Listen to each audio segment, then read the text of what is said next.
तो अभी हम लोग क्या कर रहे थे, हाइबरनेट वर्सेस जेपीए की बात कर रहे थे। एंड मैं ये बात कर रहा था कि भाई JPA is one of the specification, like ये स्पेसिफिकेशन है, कॉन्ट्रैक्ट है, रूल्स हैं। एंड वो Hibernate is one of the implementation, Hibernate उसका एक इम्प्लीमेंटेशन है, ठीक है। It is the most popular ORM framework. हमने ओआरएम के टूल्स की लास्ट टाइम बात भी की थी। ये ओआरएम टूल का बहुत पॉपुलर ओआरएम टूल है। इसके पैरेलल में एक iBetis भी है। while JPA is an API that defines, JPA क्या है, एक API है, यानी डिफाइंस द स्पेसिफिकेशन। ये एक स्पेसिफिकेशन है या रूल्स को डिसाइन करता है।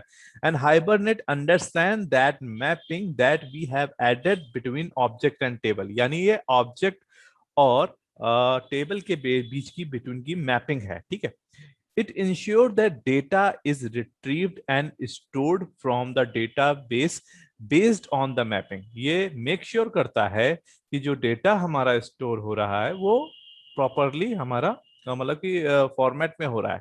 It provide the additional feature on the top of the JPA. तो यानी अगर हम लोग मोटा मोटा बात करें कि भैया ये जेपीए क्या है, okay. And okay, so like JPA में बोल रहा था कि for example it's an JPA, okay. And इसकी वन ऑफ द इम्प्लीमेंटेशन है एक हाइबरनेट, ठीक है। It's an hibernate. और इसी तरीके से एक और होता है iBetis करके, ठीक है। iBetis करके भी होता है। इस पे स्पेलिंग यार ये सब चीजें छोड़ देना भाई। तो कुल मिला के ये मैं कहने का मतलब है कि भाई जिस तरीके से हम लोग भगवान को मानते हैं, डिफरेंट डिफरेंट रिलीजन है, लेकिन काम एक ही है। यानी कॉन्ट्रैक्ट भगवान ने एक ही लिखा है कि सब कुछ एक है। बाकी अब जो तुमको जैसे करना हो कर लो, उससे मेरा कोई लेना देना नहीं है। अब देखो हम लोग क्या करते हैं भाई, सीधे सीधे हम लोग प्रोजेक्ट भी बनाने के साथ साथ कोशिश करेंगे, एंड जो ट्रबल आएंगी उसको साथ में मिलकर रिजॉल्व भी करेंगे। तभी यही ऑब्जेक्टिव है कि भाई हम लोग सही से काम कर सकें और काम को सीख सकें। Okay, where is gone, where is gone, where is gone, yes, this one. अब ये बोला है Spring Boot data, Spring Boot JPA ये बताएगा कि यहाँ पे जाओ, ओपन बूट आर्टिफैक्ट आईडी, ये अपन नहीं करेंगे एक्सरसाइज, क्योंकि यार इसमें कुछ खास है नहीं। इंपोर्ट कर लिया प्रोजेक्ट को, क्रिएट पैकेज कंट्रोलर बना लिया इसने, ठीक है। Create another package with the Java T model, ठीक है, ये भी कर लिया अपन ने, है ना। और ये भी कर लिया, ये भी कर लिया, ये भी कर लिया। एप्लीकेशन डॉट प्रॉपर्टीज पोर्ट रेस्टू में इनेबल कर लिया, और ये सब चीज़ें कर लिया। और इसके बाद डा डा डा डा, ठीक है, कंट्रोलर डेमो भी कर लिया, जावा भी कर लिया, ओके। हेडर वेडर दिखा दिए, एंड इसके बाद पोर्ट में रन करा दिया, और इसको H2 कंसोल में चला दिया, ठीक है। जावा पॉइंट चला दिया, आईडी यूजर चला दिया, सेलेक्ट यूजर जॉन वेंग पिंकी, ठीक है। अब इस प्रोजेक्ट को क्या करते हैं, अपन डाउनलोड करेंगे, है ना। इसमें कुछ गलतियां होती हैं हमेशा, ये प्रोजेक्ट परफेक्ट नहीं होते इसके। तो अपन क्या करेंगे भाई, इस पे गए, और मैं एक एक्लिप्स में ही करूँ। और यहाँ पे मैं एक राम जी, इस फोल्डर को डिलीट मत करना, ठीक है। मैं बोल देता हूँ वेंकी, और कहते हैं वेंकी स्प्रिंग SB स्प्रिंग बूट, ठीक है। ये प्रोजेक्ट है रहेगा, और इसमें हम जितने भी थोड़ा थोड़ा बहुत पढ़ाएंगे या जो चीज करेंगे उसके यहीं पे सारे सब सामान रखा रहेगा, ठीक है। ओके, तो अपना ये डाउनलोड हुआ, डाउनलोड होके कहाँ गया, ये इस फोल्डर पे गया। यहाँ पे अपन ने क्या किया, इस लोकेशन पे गए, इसको उठाया, इसको अपने लोकेशन पे ले गए, और सिंपल मार दिया ये धन देना, और इसको एक्सट्रैक्ट करेंगे अपन, है ना। एक्सट्रैक्ट फाइल्स हियर्स, ठीक है। और हम क्या करेंगे भाई, इस फोल्डर को लिया, इसकी इधर ये मेवन प्रोजेक्ट होते हैं, जितने भी प्रोजेक्ट हैं मेवन है, ठीक है। तो हमको पता है कि भैया मेवन प्रोजेक्ट कैसे इंपोर्ट किए जाते हैं। तो चाहो हम इसी वर्कस्पेस में काम कर ले रहे हैं, हम इम्पोर्टेंट नहीं है मेरे लिए ये सब चीज़ें। मैंने कहा भाई मेवन प्रोजेक्ट है, कहाँ गए हो, यहाँ पे चले जाओ, और इसके अंदर ये सब इंस्टॉल कर लो और देख लो, ठीक है। अब ये थोड़ी देर काम करेगा, क्योंकि भाई इसको, इसके पास कई जार्स फाइल्स मिलेंगी भाई। form.xml के अंदर जाओगे, तुम देखोगे भाई कि इसमें देखो क्या क्या है। पहले तो बोल रहा है स्प्रिंग बूट का ये पापा है, यानी जितने भी हैं ये सब पापा लोग हैं। इसमें लिखा है स्प्रिंग बूट पेरेंट भी लिखा है, कहीं पेरेंट लिखा है, दिख रहा है। हाँ पेरेंट है ना, यानी ये सबका पापा है। ठीक है, ये तुम्हारी ग्रुप आईडी है और ये तुम्हारे प्रोजेक्ट का नाम है, ये भी प्रोजेक्ट का नाम है।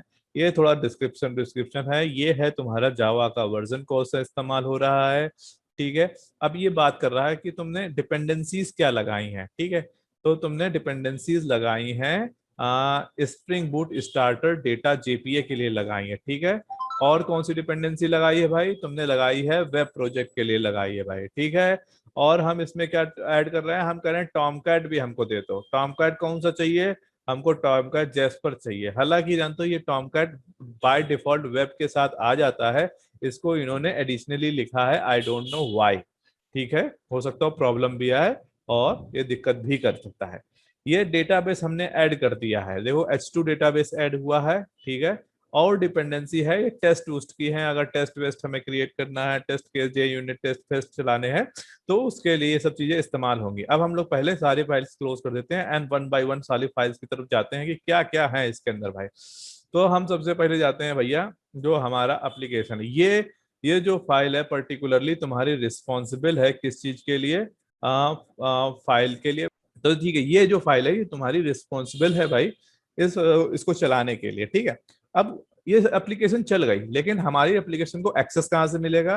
तो सबसे पहला पॉइंट होता है तुम्हारा एक्सेस पॉइंट करने का ये होता है कि भाई ये एक्सेस करेगा। तो इसने कहा है भाई, इसमें देखो हम लोग रेस्ट कंट्रोलर नहीं बना रहे, खास से गौर से यहाँ पे देखिए, यहाँ पे देखिए, बताए गौर से बात देखिए, यहाँ पे हम लोग कोई रेस्ट एंड कंट्रोलर नहीं बना रहे हैं। तो यहाँ पे तुम्हें ये बताएगा कहाँ पे। ठीक है, तो यानी इसका सीधा सा मतलब है इसके पास एक होम डॉट जेएसपी नाम की चीज भी होगी, चरैया भी होगी। अच्छा ठीक है, इसमें और क्या है भाई, इसने कहा एक यूजर है, यूजर जो क्लास होगी, यानी इस टेबल का नाम क्या होगा, यूजर डेटा होगा। कहाँ और क्या आईडी होगी, ये सब ये दुनिया भर की चीजें हैं, इसको हम धीरे धीरे समझेंगे। ठीक है, तो अभी अपने कंट्रोलर हो गया, कंट्रोलर की ये सब बातें हो गई, ये फाइल इसको फाइल रिटर्न कर देगी। अगर रेस्ट होता तो हम लोग को एज ए पोस्टमैन हिट कर सकते थे या कुछ दुनिया भर का नाटक कर सकते थे। अभी हम लोग तो रिसोर्स के अंदर देखते हैं कि रिसोर्स के अंदर क्या लिखा है। रिसोर्स के अंदर स्टैटिक देखो, एक डेटा एसक्यूएल भी है। डेटा ये देखो, ये पोर्ट किस किस पोर्ट पे चलेगा बताओ सब लोग, ये 8085 पे चलेगा। अब इसमें बोल रहा है एक कंसोल इनेबल्ड, यानी अगर हम यूआरएल देखना चाहते हैं कहाँ का, डेटाबेस का, किसके, H2 डेटाबेस के। ठीक है, अब ये हम देखो ये इनेबल, तुम प्रशांत ध्यान रखना, ये ऐसे ही काम करता है। ये इनेबल ऑटो कॉन्फ़िगरेशन ने सब देख लिया चीजें हैं, किसको क्या चीज चाहिए, उसने फटाक से बेसिस पे निकाल के तुमको डेटा सोर्स का ऑब्जेक्ट हम लोग को कहीं बनता हुआ दिखेगा नहीं, है ना, और बड़ाक से बना लेगा। ठीक है, और ये डेटा एसक्यूएल है, डेटा एसक्यूएल में क्या है भाई, ये डेटा वेटा चल रहा है। ठीक है, अब ये चला कैसे, किसी को पता होगा तो बताना भाई। ठीक है, और ये है डेमो है। और अब हम इस एप्लीकेशन को रन करते हैं। एक हमारे 51 रुपए का सवाल आया है देवर्षि कुमार शुक्ला से कि रेस्ट कंट्रोलर और कंट्रोलर में डिफरेंस क्या होता है। तो पहले हम इसको एक्सेस करेंगे और फिर उसके बाद हम निश्चित रूप से डिस्कस करेंगे कि भैया कंट्रोलर वर्सेस रेस्ट कंट्रोलर में क्या डिफरेंस होता है। तो पहले तो हम ये कोशिश लोकल होस्ट बोलते हैं, and local host 85, so local कल होस्ट कोलन 8085 था, राइट। देखो अब ये कुछ आ गया हमारा। ठीक है, और चलो हम कह देते हैं भैया आईडी ऐड कर दो 9। ठीक है, और यूजर का नाम कर देते हैं अपन वेंकी। ठीक है, वेंकी, और इसको अपन ने कर दिया ऐड। ठीक है, अब ये कुछ भी प्रॉब्लम आ गया, एरर पेज आ गया, उससे अपने को कोई फोकस लेना देना नहीं है। सो अपन फिर से इस पे जाते हैं, इस स्क्रीन पे, और इसको एक्सेस करेंगे कि भाई कैसे एक्सेस करते हैं। पहले तो देखें डेटा डेटा घुसा घुसा भी है कि नहीं घुसा है। तो ये जो यूआरएल होगा H2 कंसोल का होगा। ठीक है ना, ये यानी इसके साथ तुम्हारा डेटाबेस भी चल रहा है, देखो आ गया ना, आ गया, यानी तुम्हारे इस सिस्टम में एक डेटाबेस भी घुसा हुआ है। लेकिन अब उसमें क्या चले, कनेक्ट कैसे करोगे, कनेक्ट करने का ये है देखो, आ, तुम कैसे कनेक्ट, ये पता कैसे चला कि जावा स्क्रिप्ट ही लिखोगे, तो यहाँ पे जाओगे, यहाँ पे पढ़ोगे, ये इसको चेपुआ मारोगे। ठीक है, और ये इन मेमोरी डेटाबेस होता है, यानी जैसा ही तुम्हारा सिस्टम रीस्टार्ट होगा इसका कोई अस्तित्व नहीं रह जाएगा। ठीक है, इट्स ओनली टेम्परेरी। हालांकि इसको परसिस्टेंट भी किया जा सकता है, लेकिन दैट्स, ये देखो ये टेबल क्रिएट हो गई। अब इसको हम लोग रन करेंगे, क्या करेंगे, रन करेंगे। ये सब डेटा आ गया। आप देखो, देखो स्प्रिंग बूट तुम्हारा कितना स्मार्ट है। यहाँ पे डेटा देखा इसने, डेटा एसक्यूएल को समझता है कि अपने आप इंसर्ट होने वाली है, तुम्हें कुछ नहीं करना। खाली यहाँ पे अगर स्कीमा है तो स्कीमा वो स्ट्रक्चर बना देता है। अगर डेटा एसक्यूएल है तो ये समझ जाता है अपने आप ही, अच्छा इसने फाइल रखी तो यानी इंसर्ट करने के लिए रखी होगी, तो इसने अपने आप ही वो क्वेरी इंसर्ट इंसर्ट की चला देता है इसके अगेंस्ट। तो देखो तुम्हारे डेटा एसक्यूएल में जाके देखोगे तो इंसर्ट यूजर डेटा वैल्यू कहाँ से, है ना, कौन सी टेबल बनी है, जाके यूजर डेटा टेबल बनी हुई है। स्प्रिंग बूट ये है, कोई कोई किसी ने कोई काम नहीं किया है। अच्छा इसमें देखो खासतौर से जाके, क्या वेंकी की वैल्यू आ गई है क्या, वेंकी की नहीं आई है, तो यानी इसमें कुछ गड़बड़ी होगी। लेट्स एक बार फिर से और हिट करते हैं, कहाँ गया, लोकल होस्ट 80, एंटर मारो। ठीक है, आईडी, ओके, कंसोल में देखें तो आईडी यहाँ पे 105 तक है ना, तो अभी 106 देते हैं। I don't know why this 106, और 106 में वेंकी लिखते हैं, हो सकता है इसमें कोई बड़ी बात नहीं है, एरर होगी। I don't know this application. चलो अच्छा कोड में देखते हैं कि क्या है, क्या हो सकता है, पॉसिबल वेज क्या हो सकते हैं भाई, क्यों दिक्कत आ रखी है। तो अपन ने इसको फुल स्क्रीन, ठीक है, और इसको मिनिमाइज किया। यहाँ पे है, यहाँ पे ऐसा सच कोई एरर नहीं आ रही है, यहाँ पे कोई एरर नहीं आ रही है। और इस पे हम लोग ज़्यादा टाइम नहीं खर्चा करेंगे क्योंकि हम लोग के पास आगे भी एप्लीकेशन है, बट लेकिन हम समझने की कोशिश कर, ट्राई मार सकते हैं कि भाई अगर आसानी से रिसोर्सेस, यहाँ पे किसी को जेएसपी का पाथ दिख रहा है क्या, वहाँ पे जेएसपी है, demo controller home dot JSP किसी को दिख रही है भाई, कहाँ पे है, हाँ home dot JSP SRC main web app के अंदर है। ठीक है, ये फाइल की लोकेशन है, और इसमें क्या लिखा है, ऐड यूजर। और ये जो तुम्हारा फॉर्म का एक्शन है वो ऐड यूजर है। कंट्रोलर के अंदर क्या लिखा है, जाके ऐड यूजर लिखा है। इसमें कोई मेथड ही नहीं है, यानी it's not implemented, that's why it's not being implemented, right. क्योंकि भाई ये जो पॉइंट कर रहा है ये तुम्हारा ऐड यूजर का, लेकिन मोर मोर इम्पोर्टेंटली चीजें हैं कि डेटा इंसर्ट हो रहा है, इस तरीके से चीजें कनेक्ट होती हैं। आगे हम लोग के दूसरे किसी और प्रोजेक्ट में हम लोग डिटेल में समझेंगे, इसमें मतलब इस partially implemented, it's not fully implemented, क्योंकि ये एक्शन है और इसके अगेंस्ट में कंट्रोलर में कोई भी डेफिनेशन नहीं लिखी हुई है। ये just just loading of data data तो है, लेकिन ऐड यूजर की कोई भी फंक्शनैलिटी इम्प्लीमेंटेड नहीं है, अगर यहाँ पे जाके गौर से फरमाए। तो अब हम आते हैं वापस सवाल में। सवाल में कि देवर्षि ने एक सवाल पूछा कि भाई क्या डिफरेंस होता है रेस्ट कंट्रोलर में और कंट्रोलर में, मतलब कि कंट्रोलर और रेस्ट कंट्रोलर में, इससे very popular interview question as well. So अगर हम बात करें तो पहले तो होता है रेस्ट कंट्रोलर, अगर रेस्ट कंट्रोलर, ठीक है, और एक होता है तुम्हारा वर्सेस कंट्रोलर।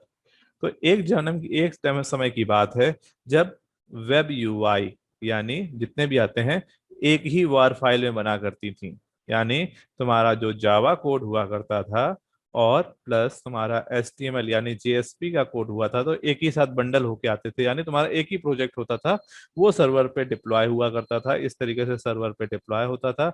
और यहीं से तुम्हारे जो यूजर लोग हैं यहीं से ये एक्सेस किया करते थे, एक टाइम के एक समय की बात है। तो इसमें क्या होता था कि भाई कंट्रोलर, कंट्रोलर बेसिकली क्या बताता है कि तुम्हारी जेएसपी फाइल यानी प्रेजेंटेशन लेयर कहाँ रखी है। ठीक है, तो अगर मान लो तुमने कंट्रोलर पे देखा होगा इसमें पाथ दिया है, ठीक है, इसमें हम लोग ने जेएसपी पाथ रिटर्न किया, जेएसपी का पाथ यानी जेएसपी का नाम। तो ये क्या करेगा, उस लोकेशन पे जाएगा, वहां पे फाइंड आउट करेगा कि भाई इस पर्टिकुलर नाम की कोई फाइल रखी है क्या, रखी है। अच्छा रखी है, तो जो मैं डेटा लेके आया हूं पीछे से कॉल्स करके, उसको इस सर्विस में इंजेक्ट कर दो और जो क्लाइंट मांग रहा है उससे रिटर्न कर दो। ठीक है, इस तरीके का फ्लो एक टाइम पे चला करता था। लेकिन कुछ कुछ रिक्वायरमेंट इस तरीके की भी होती थी मैं पहले कि हमको ये सब नहीं चाहिए, हमको तुम सिर्फ ये बता, ये एक स्ट्रिंग रिटर्न कर दो, स्ट्रिंग रिटर्न कर दो। या जैसे हम लोग जेसन ऑब्जेक्ट की बात करते हैं, जेसन ऑब्जेक्ट रिटर्न कर दो। तो उसके लिए इसमें एक और एनोटेशन ऐड करके बनाया जाता था जिसका नाम होता था रिस्पॉन्स बॉडी। ठीक है, इसके पास कैपेबिलिटी थी कि ये डायरेक्ट पूरे जेसन या सीधे यहीं से, इंस्टेड ऑफ ये प्रेजेंटेशन लेयर को बाईपास करके सीधे और सीधे कस्टमर को, जो तुम्हारा एंड क्लाइंट है, उसको तुम्हें भेज देती थी। रेस्ट कंट्रोलर जो है कुछ नहीं है, ये इन दोनों का चाइल्ड है, इन दोनों का बच्चा है, जिसके अंदर दोनों काबिलियत आ गई हैं। इसने कहा, इन कंट्रोलर की शादी हो गई रिस्पांस बॉडी से, और इसने कहा कि अब मैं हूं रेस्ट कंट्रोलर, मेरे अंदर वो सारी काबिलियत है जो तुम्हारे अंदर है, जो कर सकते हो। तो यानी इसके पास वो फैसिलिटी है, अगर ये जेसॉन रिस्पॉन्स कर सकता है, यानी रेस्ट एपीआईज में मोस्टली अब यही यूज होता है। Now this is the standard. ठीक है, ओके भाई, अब आगे बढ़ते हैं। हम लोग धीरे धीरे दूसरे जो एप्लीकेशंस बनाते रहेंगे इसी तरीके से। और इसमें ये डेटा देखो एग्जिस्ट कर रहा है, एंड्रयू कर रहा है, और हो सकता है इसमें। ओके, अब देखो ये बात करता है स्प्रिंग बूट एक्चुएटर। हम लोग ऑलरेडी डिस्कस कर चुके हैं एक्चुएटर के बारे में, तो तुम लोग को समझ में भी आएगा। Spring Boot actuator is a sub project of a Spring Boot framework. जो स्प्रिंग बूट एक्चुएटर है, ये स्प्रिंग बूट का ही एक सब प्रोजेक्ट है। It includes A number of additional feature, ये बहुत सारे फीचर्स को इंक्लूड कर सकता है। दैट हेल्प अस, वो हमें मदद करता है। किन किन चीजों में मदद करता है?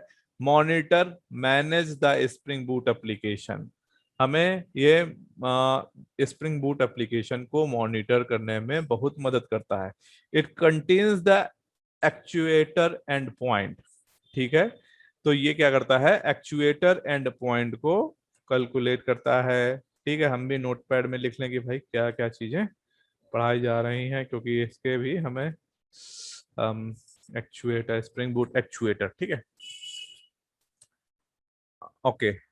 If we want to get the production ready feature of the यहाँ पे था हम लोग and point, the place where resource live, we can use HTTP and JMX endpoint to manage the monitor the Spring Boot application. If we want to get the production ready feature in application, we should use the Spring Boot actuator. हमें Spring Actuator यानी health wealth जानने के लिए Spring Boot actuator का इस्तेमाल करना चाहिए।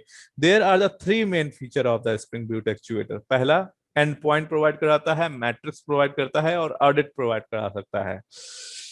And points, the Spring Boot actuator allow us to monitor and interact with the application. ये हमें endpoint allow us to monitor and interact with the application, हमें मॉनिटर करने देता है और एप्लीकेशन को इंटरेक्ट करने देता है। Spring Boot provides A number of built in and point, और ये बहुत सारे मतलब कि एंड पॉइंट पहले से ही बना के रखता है और वो तुम्हें मिल जाते हैं।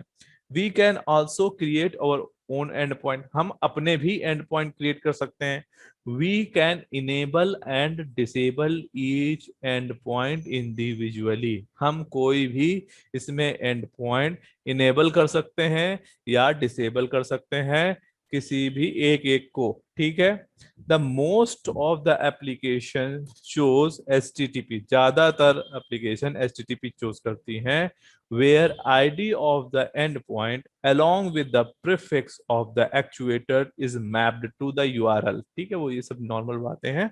For example health endpoint provide, जो अच्छा इसका हेल्थ हम लोगों ने कभी एक्सेस भी किया था, आप लोगों ने देखा होगा।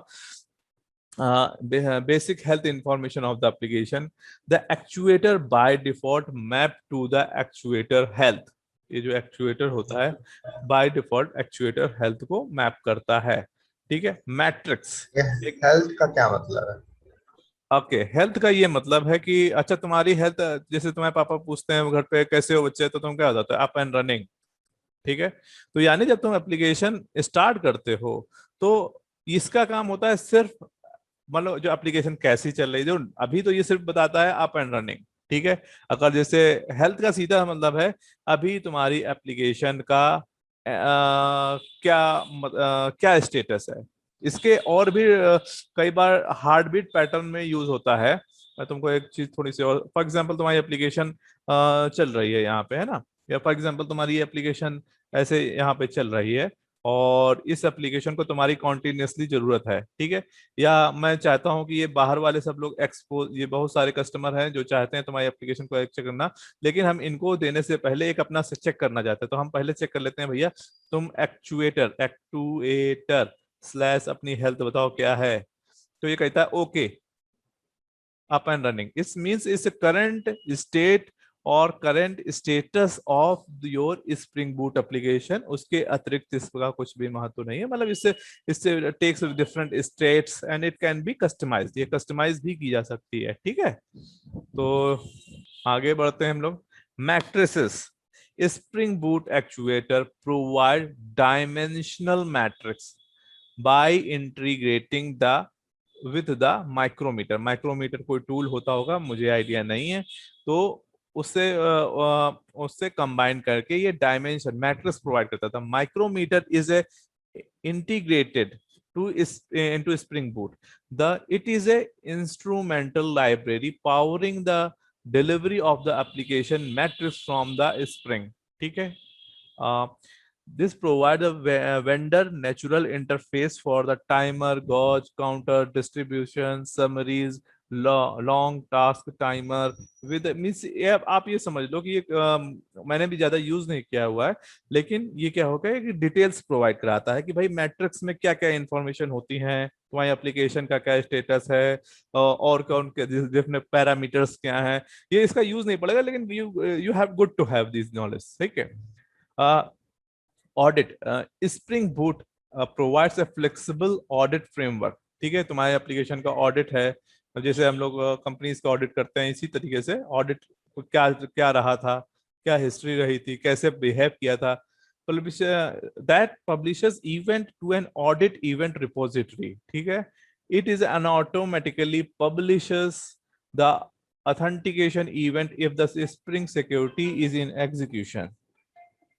ओके तो हम लोग अभी अब जो अगला सेशन करेंगे, है ना, वो हम लोग स्प्रिंग बूट एक्चुएटर से स्टार्ट करेंगे, क्योंकि एक इंटरव्यू है वो मुझे अर्जेंटली लेना, मुझे मैं भी भूल गया था यार। तो उसके बाद स्टार्ट करते हैं, ठीक है। थैंक यू ठीक है very much, thank take care, you sir. Bye bye.